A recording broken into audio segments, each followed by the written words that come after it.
All right, welcome everybody. Thank you for being here. I know you all have been introduced to a lot of information at this summit already, so I hope to keep this presentation light and interactive as we present some concepts here.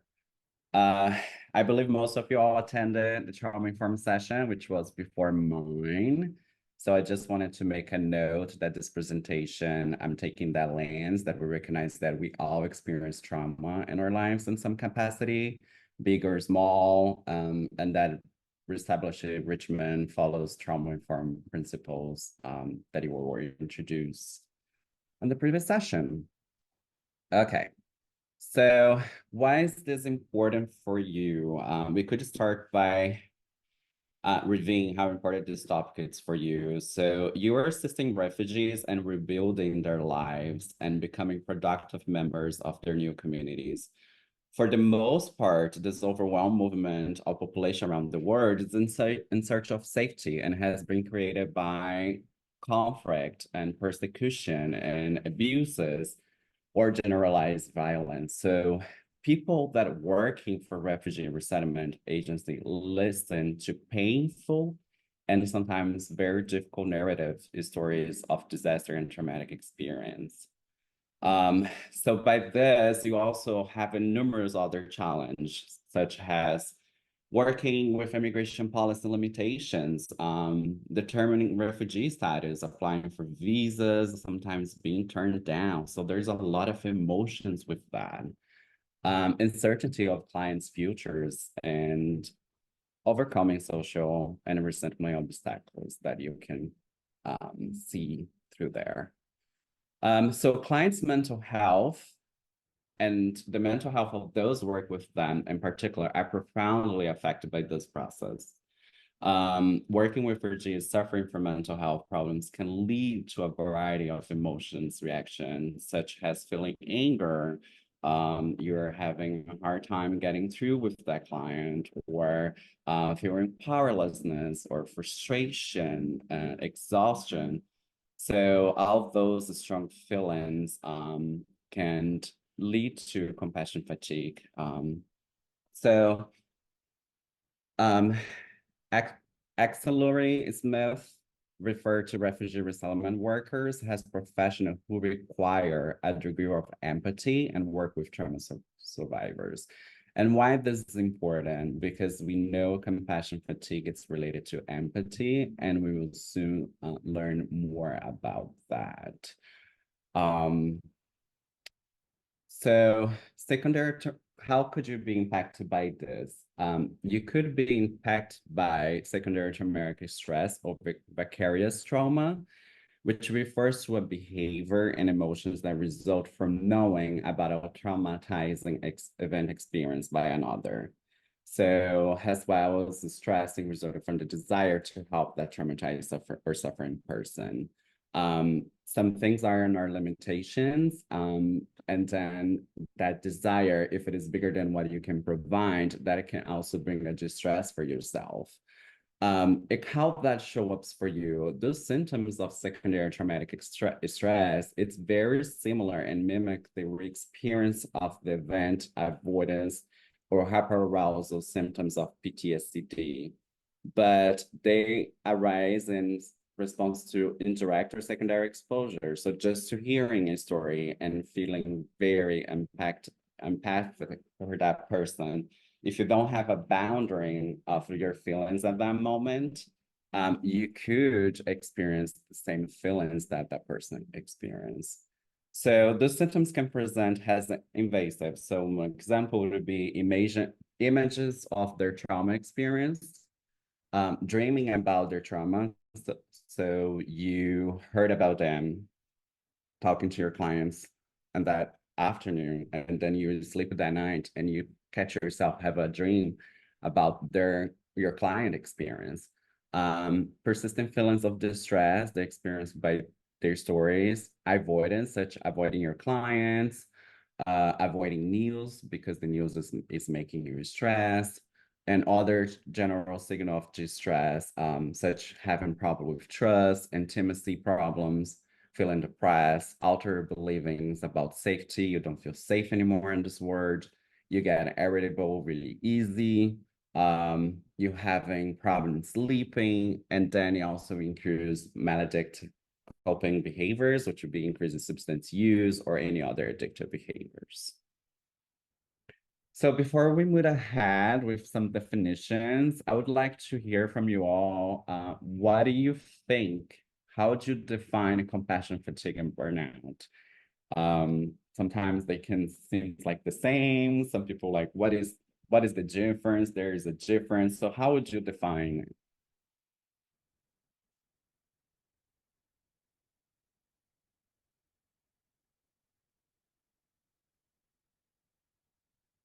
No need to speak on top of each other. Desensitization.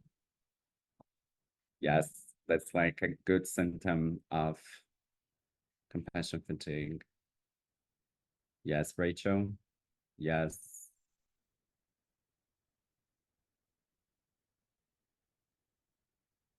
All great answers. So very true, Virginia. Yes, great. Thank y'all. So for Lucas, for the sake of the recording, could you just read the things that people are putting in the chat? Oh, That would be great. absolutely. Yes. Thank you. So Jody say, do I need to say names or do you prefer that I say, okay. So we have desensitization. We have burnout happens over a longer period of time, which that is true. Is sleep deprivation, apathy, frustration and avoidance, sick feeling in my stomach, maybe someone patterns changing, like they used to be on time, but show up lately regularly, mentally exhausted, and sleep problems. So those are all great answer. So let's go for some definition here. So Hensel and Saltzman say that compassion fatigue refers to a diminished empathy response mechanism. Essentially, it's when you feel very not motivated to caring or effect of caring about that person. So it's almost like that story doesn't impact you anymore. When you hear a trauma from someone, and we are humans, so we should respond in a certain way, right? We should feel something. And if we just don't feel anything for that person that experienced that, it says something about or where our empathy it is at that moment. Coster et al. Further say that compassion fatigue can occur when working with traumatized individuals in a strong personal and empathetic context. And an individual with compassion fatigue will feel physically, emotionally, and spiritually exhausted due to the stress they experience.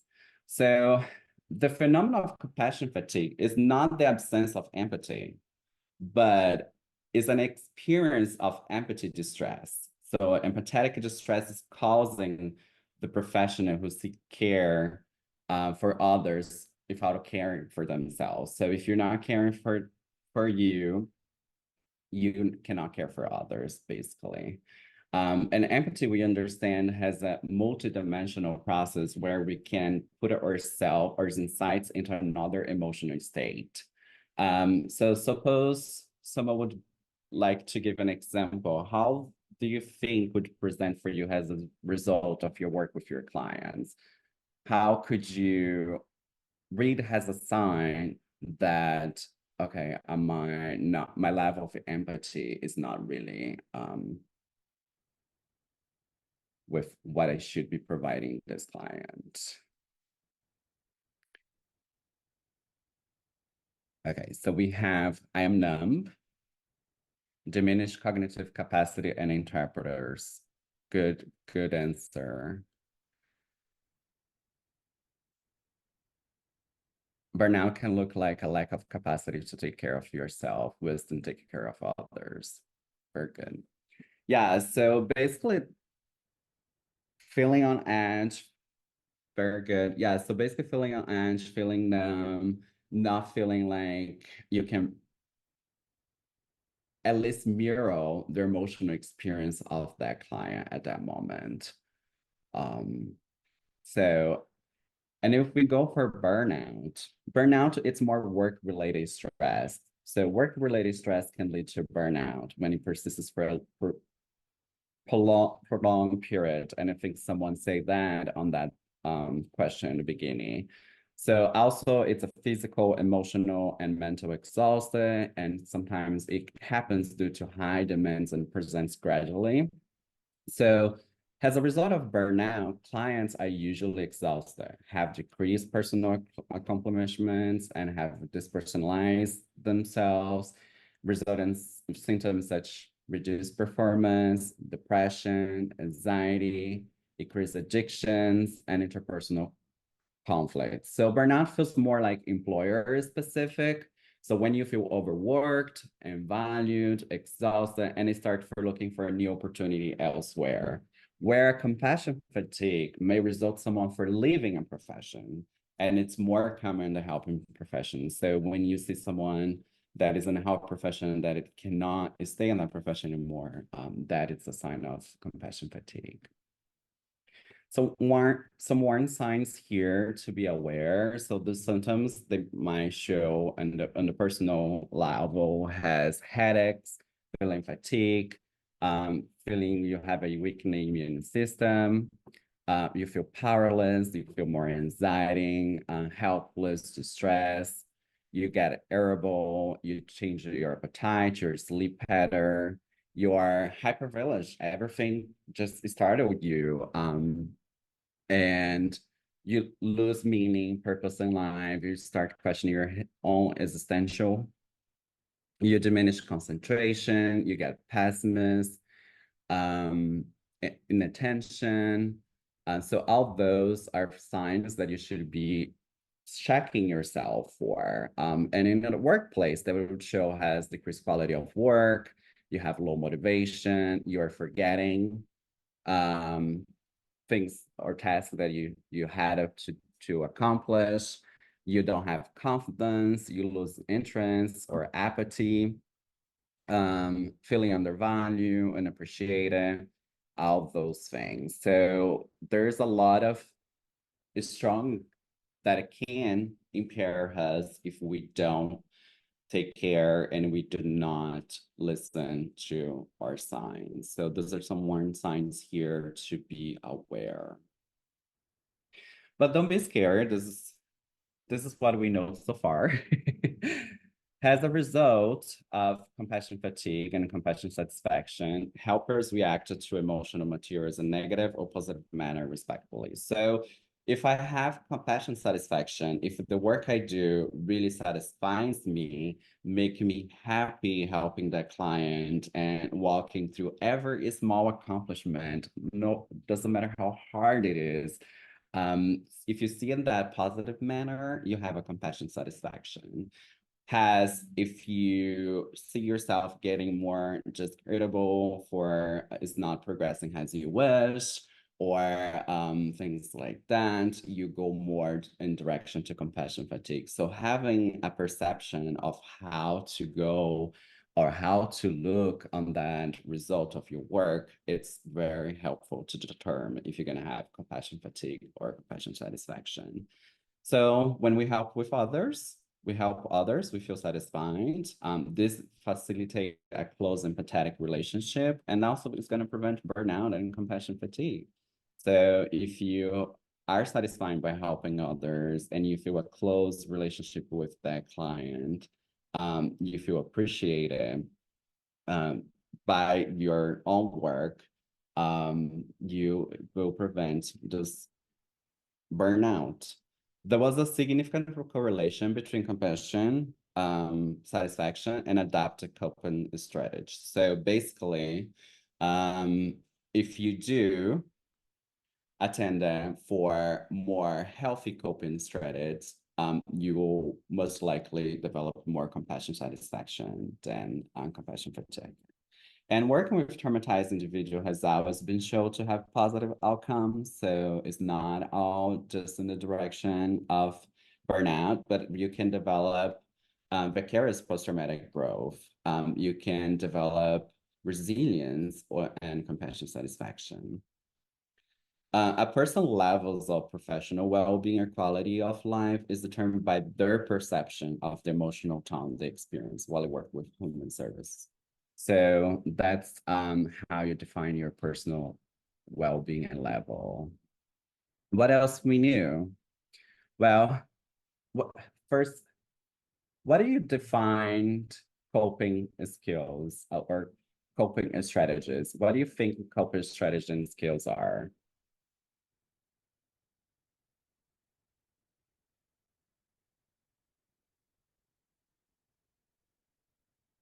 I, I'll awareness of what you need to take care of yourself. Yes, self-awareness, it's a great coping strategy. Talking to someone when you feel overwhelmed, ways to deal with the heavy topics, knowing your limits, participating in hobbies that bring you joy, absolutely. Time spent with loved ones, absolutely.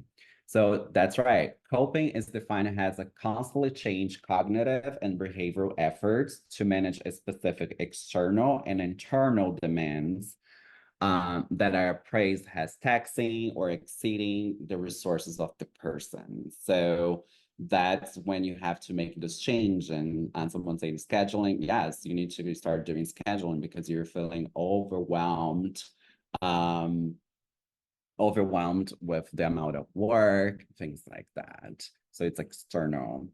So compassion fatigue was significantly related both to lower empathy and to maladaptive coping, while adaptive coping and high empathy significantly predicted compassion satisfaction.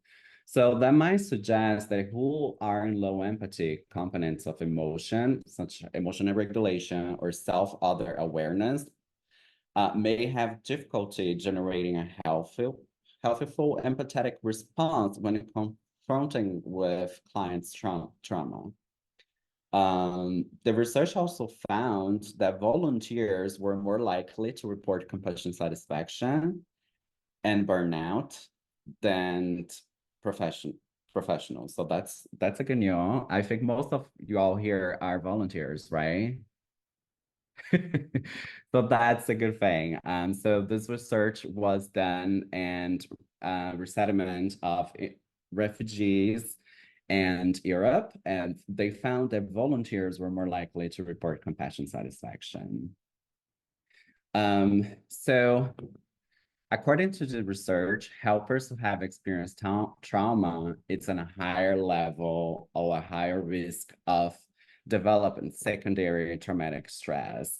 And if your trauma is similar to the client, it can be even more detrimental in terms of STS outcomes. So it's something to be aware of. So make your own work to make sure you are in a good mental health states to work with your clients. So another component of empathy, affective response, also predicted compassion satisfaction. So affective response, it's the ability to unconsciously mirror the client's emotional states.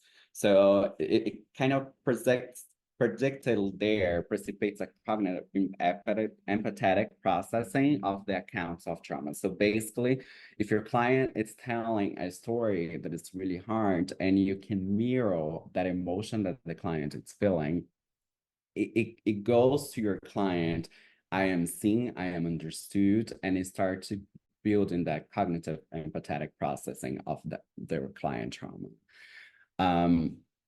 Trait emotional intelligence lowers the risk of secondary traumatic stress and burnout. So basically, trait emotional intelligence, it corresponds to an individual perceived emotional disposition, including their ability to recognize, process, and understand their own and other people's emotions. So they can regulate their emotional states in different settings. So that is going to protecting you against maladaptive coping behaviors like substance use and self-blame. So trait of emotional intelligence lowers the risk of STS and burnout, whether by facilitating other coping behaviors like active coping or positive framing. Research have found that organizational factors play also an important role in determining how helpers respond to traumatic information from clients. So how empathetic or your company it is with your own traumas and with your own things you have in life. Depression, anxiety, and stress levels were found to be lower, and individuals who reported feeling more compassion satisfaction. So moving to some skill that can help us to prevent compassion fatigue, right? So how can we prevent it? We can develop cognitive competence, such as self-other awareness. So self-other awareness is the ability to distinguish between feelings and experience has belonged to others and you. That creates a healthier boundary and demonstrate that you can not observe the client's situation outside your professional obligation. So you can easily separate that. Increase empathy and self-compassion. So helping providers with higher empathy are less likely to burn out, as we talked. So the ability to establish close relationship with clients while maintaining clear boundaries protects you from caregiver burnout. And resilience also can be developed over time when self-compassion is practiced as part of self-care. So how nice are you to yourself, right? So that's important. Of course, mindfulness, which we're gonna talk more about it later, and then peer and social support. And peer and social support here both are very important. So social support is the people that are around you, that your friends, your family, that are your supporters. Has your peer, it could be other volunteers where you all get it together so you can share the experience and share struggles and things like that. So it's good to have that space where you can either get feedback of how to deal with a situation with another's volunteers and have that shared experience. Acceptance and develop of meaning-making principles. So we have to accept that some things are out of our control. And accepting these limitations can alleviate our distress. There's an array of emotions that you might encounter with immigration policy as examples. If a client is not approved or is navigating the system, so you can feel like helplessness, hopelessness, powerlessness. You can feel anger, worry, despair, guilt, shame, so many feelings there. However, research is also identifying that change the team of meaning making can cause post-traumatic growth, including changing your life philosophy, self-perception, interpersonal relationship.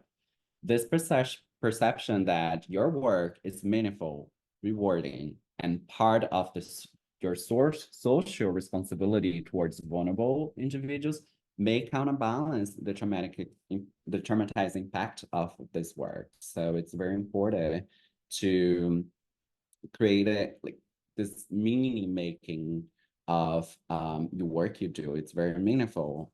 And checking with experience employers and volunteers. Various research found that more experienced and volunteers and employees are more resilient. So they develop more of this post-traumatic experience resilience, and check with them, get feedback from them, use the benefit of have them support with you. Reframe and challenge negative thoughts. So this is a very important thing, because if you find yourself challenge your identities, such as an American, encountering difficult with misguiding policies or conflicts of beliefs, alter those perspectives and develop an appreciation for personal privilege. You will have more energy to advocate for your clients if you're not feeling stuck or shame. So reframe those negative feelings and thoughts and try to bring them for a more productive perspective of thinking. And of course, develop and adaptive coping skills. Whatever that is, could be journaling, could be attending any of your hobbies, right? That it makes you feel satisfied, it goes good for your mind, read a book or just sit there and be by yourself for a minute. Let me see, I have something on the chat. Let me just look.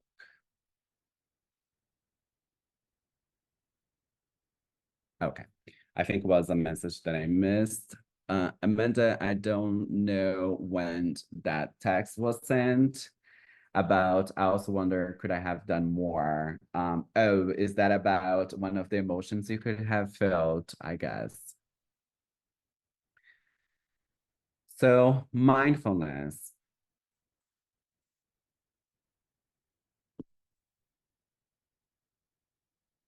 So research suggests the benefits seen in complex and emotional demand fields that mindfulness help you develop an emotional management skills, reducing your stress, and cultivating a growth perspective of some ways of like creating increased resilience. So through it, you individuals can become more alert and self-aware, learning about the early warning signs of stress and identify a way of enhance their own resilience towards it. By reduced combination and cultivating calm to kindness towards oneself, mindfulness can also increase acceptance of feeling states and enhance emotional management skills. So if you have a hard time with an emotion, just by practice that and accepting them and letting them go, accepting them and letting them go, um, you get really good at accepting and recognizing your states of emotion. So that is very important. Improve work-life balance. Practice mindfulness can also improve your work-life balance and recovery by helping people establish clear boundaries between the two. Enhance the multicultural skills, which is very important for your work due to their non-judgmental outlook and tendency to seek multiple perspectives. Mindfulness individuals may also be more effective and engage with people from different cultural backgrounds. Enhance self-compassion and reduce compassion fatigue. Yes, it has been shown that mindfulness can reduce compassion fatigue and increase feelings of compassion and fulfillment by supporting others in a pro-social way. So being mindful can also enhance compassion toward oneself, which is essential for helping professionals sustain well-being because it's will enhance self-acceptance again, that same word coming, and as well acceptance of others. So you can do what it feels right for you. So if it is breathing mindfulness, grounding mindfulness, putting your feet on the floor, barefoot, and just having sensation, and then putting more pressure in your feet and feeling how that feels for you. Trying to see if the heat that you feel under your feet go up to your legs, just like listening and to your own body, doing body scan. There's so many. And I even say you can integrate mindfulness and practice of spirituality together. So if you want to pray while you're doing your own self-awareness, bring that awareness to your pray and make more meaningful. So this is a free mindfulness sessions resource that I put over there, but there's so many. If you have Apple Music or any of those apps, music apps, you have plenty of guided mindfulness options there. You also can go to YouTube super easily, and there's plenty of mindfulness is tools there available. Okay, so what at an organization level can be done? So organizations play a crucial role in providing staff with mindfulness training and create an environment that promotes it. So experimental evidence suggests that trade of emotional intelligence training sessions focus on improving on individuals' ability, to identify, express, use, and manage emotions can reduce secondary traumatic stress, burnout, and emotional exhaustion. So it is possible there to reduce maladaptive coping strategies, specifically through empathy training as well. So empathy training has been very supported by research. The methods can also include formal networks of peer sharing and are consulting for shared experience. So again, hold a space where if it is just online, where people can meet it at least once in a month and share this experience, it could be super beneficial if someone is struggling with a client on that period of time, they can get some feedback and talk about it. And so it's very important. If you listen to the early signs and you realize, okay, I might have been experiencing compassion fatigue. Wonderful. We can overcome that. We just need to do some work.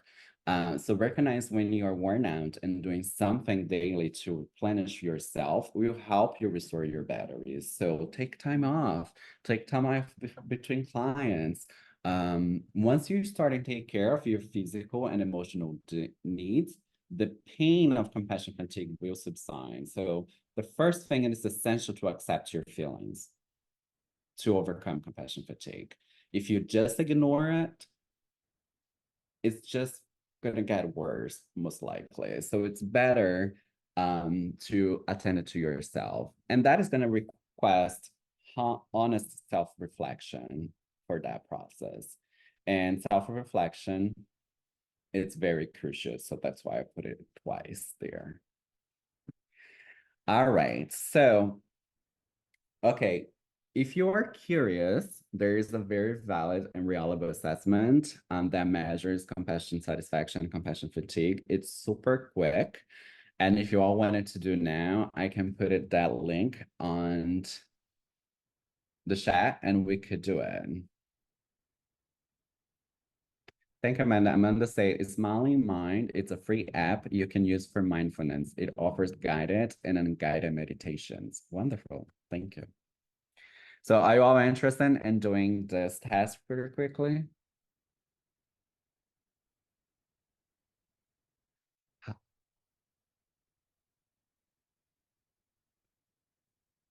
Yes. Okay. So let me get the link and send to you all.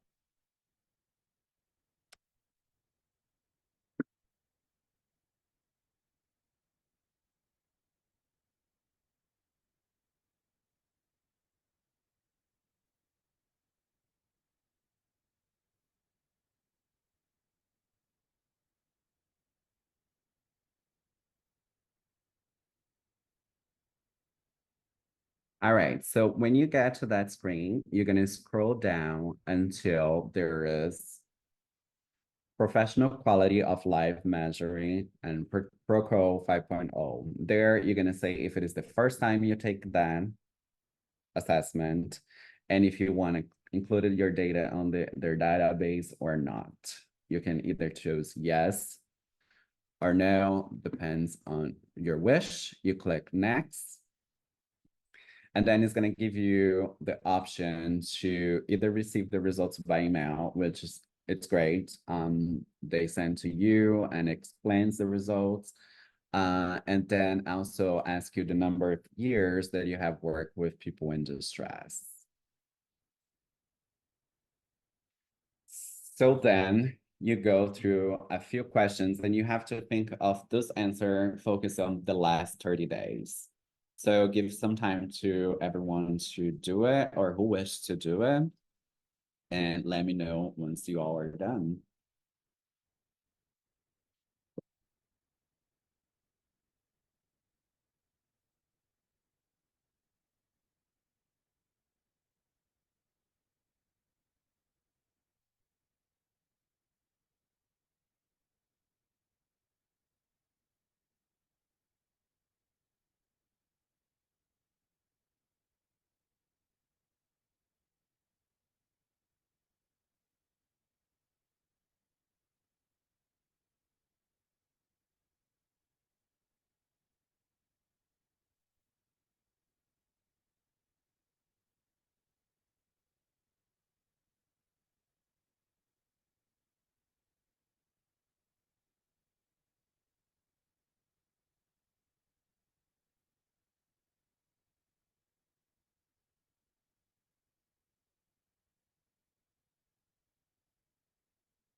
Oh no.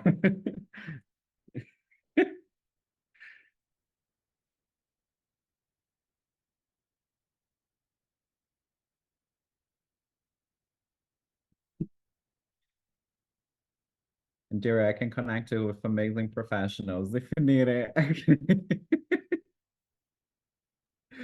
Thank you. Put the links in the chat, please. I am joking, of course, but I it's just interesting to see these things. Were you surprised though by the result or how you felt?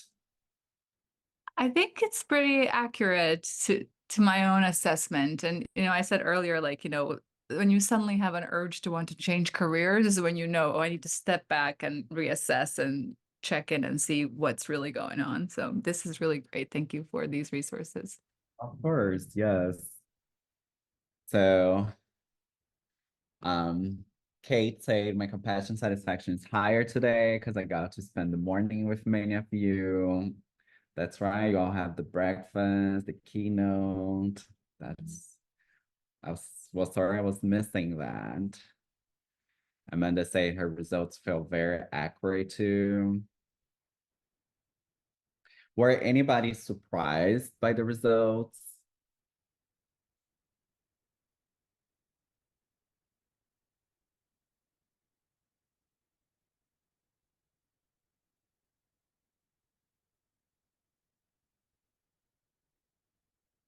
Hey, Laura said not surprised, but validated. I never thought about burnout and compassion satisfaction separately. Yes, that's giving me some new ideas about how to do both things. That's great, Virginia. Wonderful.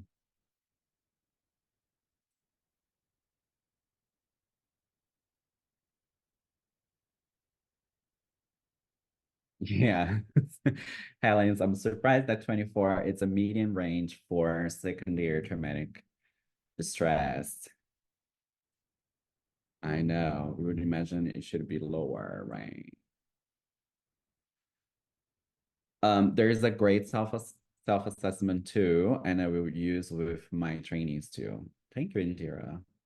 Yes. And they are very used by mental health professionals. They are very used by practitioners and the helping professional in general. Um, and if you want to get authorization to use in your classes or anything, you absolutely can. It's super easy. You just fill a form, and as long you accept 3 of the requirements, you are good to do.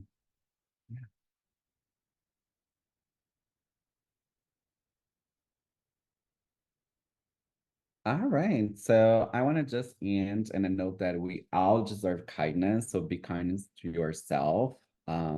It's very important, and kindness to others. And this is my reference list. I could not really format it on the presentation so forgive me if it's not very APA formatted, but those were great articles. And if you wish to read it about it. And I just want to open the room for questions if you guys have any other question.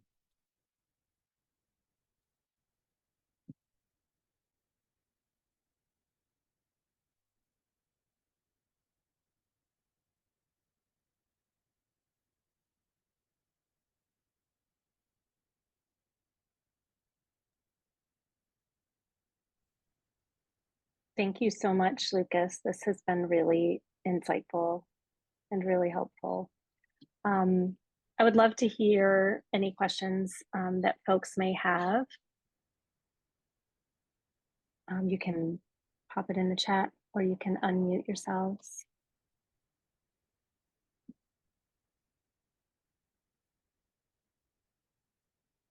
Okay, thinking about how to incorporate a question about compassion satisfaction on an annual employee survey. That's a great idea. Have you seen any examples of this? Yeah, so actually there's a very one of the articles I use, there's a simple questions that you can have. And let me see if I can just share the link with y'all, because, or the questions themselves. Give me just one moment.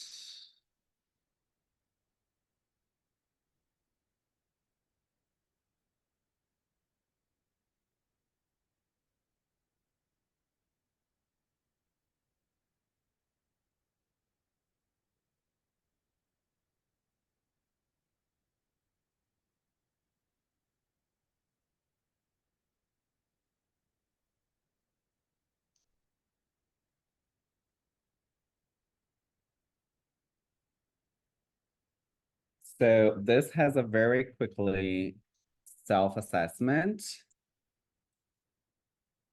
that was used by physicians. And you could just adapt to some of those questions for your employee survey. I have to say, they were not made any tests to check validity and reliability on them. So if you do wanted to use a reliable source, I would go for the Proco, which has been used in many scientific research when they are looking at these aspects of work. So you could, if you download the printed version of the protocol, it's going to tell you on the instruction which questions it's related to compassion satisfaction. So it's going to have the number of the questions that are related to it. Let me see if I can show.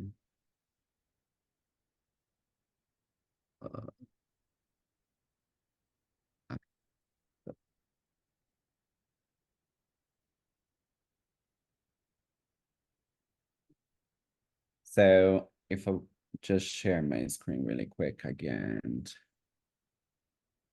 So here, Rachel, it can tell you what are the questions that is for compassion satisfaction on the ProCrow, and you can utilize some of those questions on your own employer survey.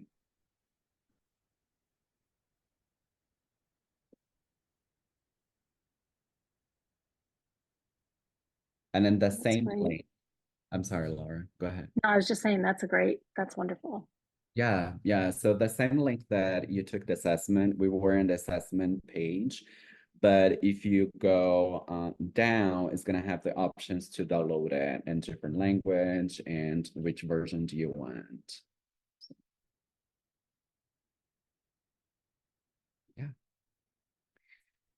Any other question that you all might have?